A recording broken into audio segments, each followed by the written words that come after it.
Hello, little story lovers, and welcome to our magical story corner. Today, we're going on an adventure to the seaside to hear a wonderful tale called The Fisherman and His Greedy Wife. Are you ready? Let's begin. Once upon a time, in a small, rickety shack by the sea, lived a kind fisherman and his wife. Their home was so tiny and shabby that the wind whistled through the cracks and the rain dripped onto their floor. Every single day, the fisherman would take his little boat out to sea, hoping to catch enough fish for their supper. He was a simple, content man who loved the smell of the salt in the air and the sound of the waves. His wife, however, was not so content. She grumbled from morning till night, complaining about their little shack, their simple meals, and their worn-out clothes. One bright and sunny morning, the fisherman went out to sea. As usual, he cast his net into the clear blue water and waited patiently. The sun warmed his face, and the gulls cried overhead. He waited and waited and waited. Suddenly, he felt a strong tug on his line. It was so strong it almost pulled him out of the boat. "Whoa!" he exclaimed. "This must be a giant fish." He pulled and pulled with all his might. Finally, with one last great heave, he pulled his catch out of the water.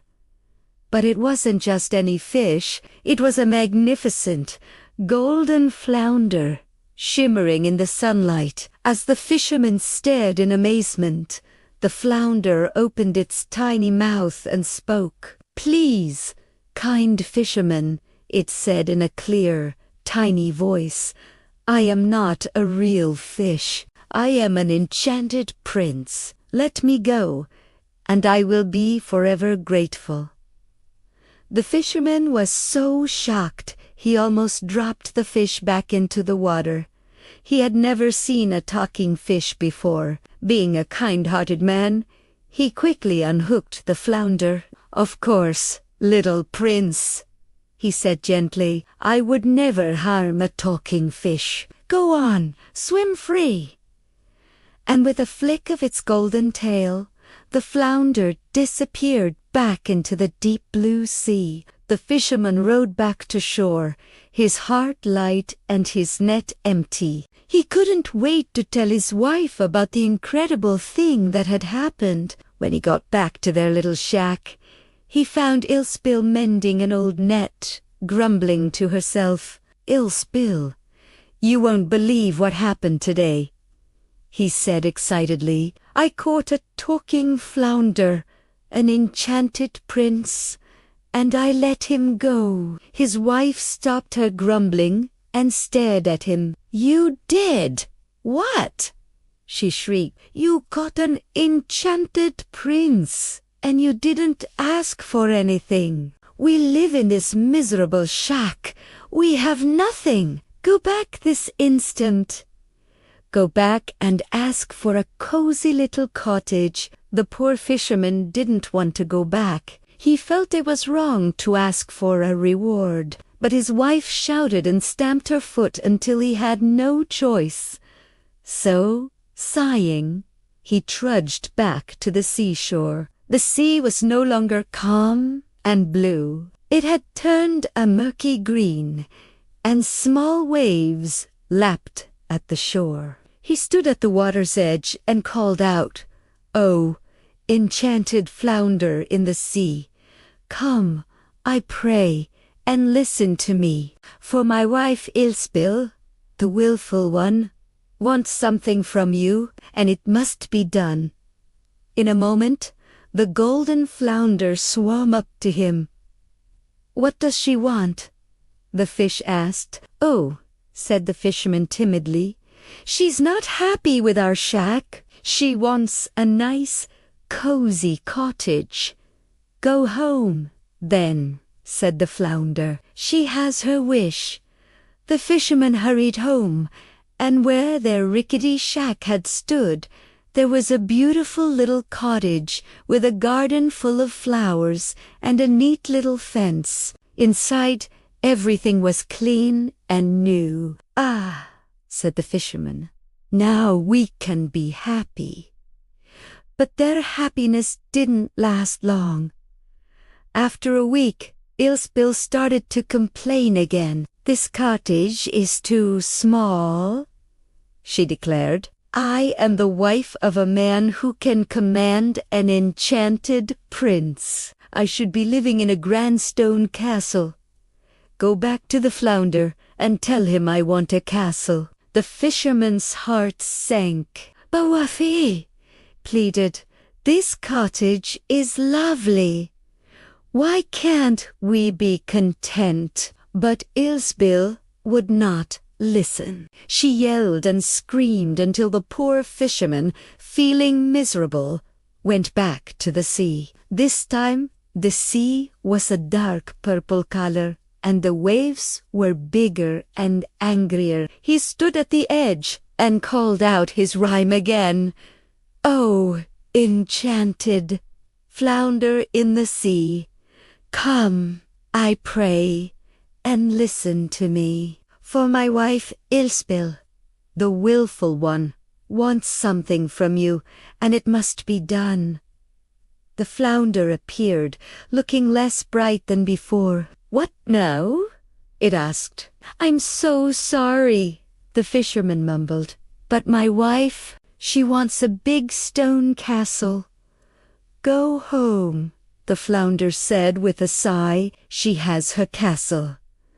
The fisherman turned and saw a magnificent castle towering over the shore, with flags flying from its turrets. He found his wife standing in a grand hall, surrounded by servants in gold uniforms. "See?" she said proudly. "Isn't this wonderful?" The fisherman thought it was all too much, but he hoped his wife would finally be happy. But of course, she wasn't. The very next morning, she woke him up and said, "This is good, but it's not enough. I am the mistress of this castle, so I should be the king of all the land. Go and tell the flounder I want to be king." The fisherman was horrified. "Wife, that is a terrible thing to ask. I will not go."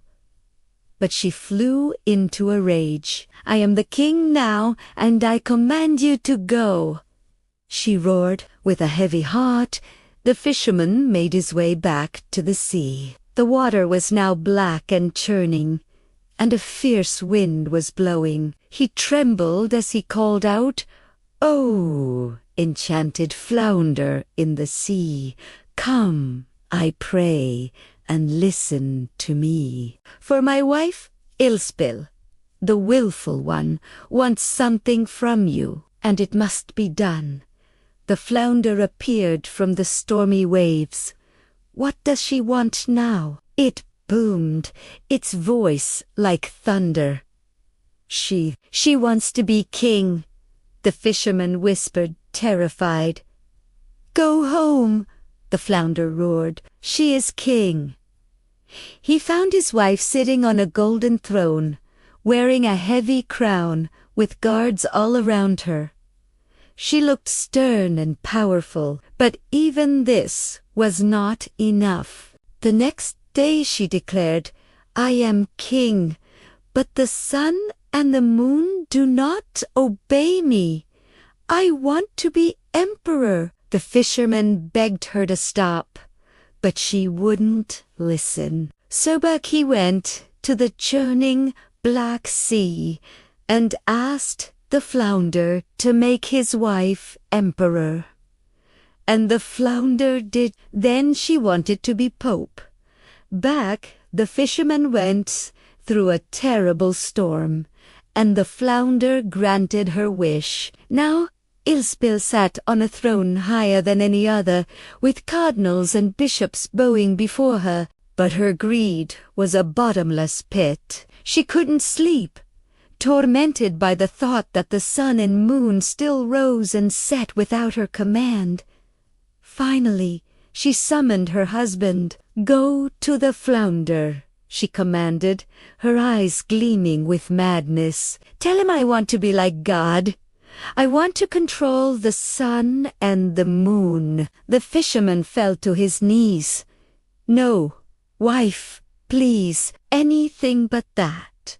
It is wicked and wrong." But she just screamed at him to go. The fisherman stumbled out into the worst storm he had ever seen. The sky was black, lightning split the air, and the sea rose in monstrous waves that crashed against the land. He could barely stand as he screamed his rhyme into the gale. The flounder appeared, its eyes like burning coals in the darkness. "WHAT does ...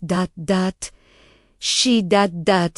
want." Now, the flounder's voice was the roar of the hurricane itself. Shaken with fear, the fisherman cried, "She wants to be like God." The flounder looked at him for a long, silent moment. The storm raged, and the world seemed to be ending. Then the fish spoke one last time, its voice quiet but full of power. "Go home." And the fisherman turned. The castles, the thrones, the crowns, the servants' seat was all gone. And there, by the shore, was their tiny, rickety, shabby little shack. His wife, Ilsbil, was inside, back in her old, worn-out clothes. And there they live to this very day. A lesson to us all that greed will never lead to happiness, and it's much better to be content with what we have. What a powerful story. It reminds us to be grateful for the good things in our lives. I hope you enjoyed it. Be sure to join us next time for another amazing adventure. Bye for now.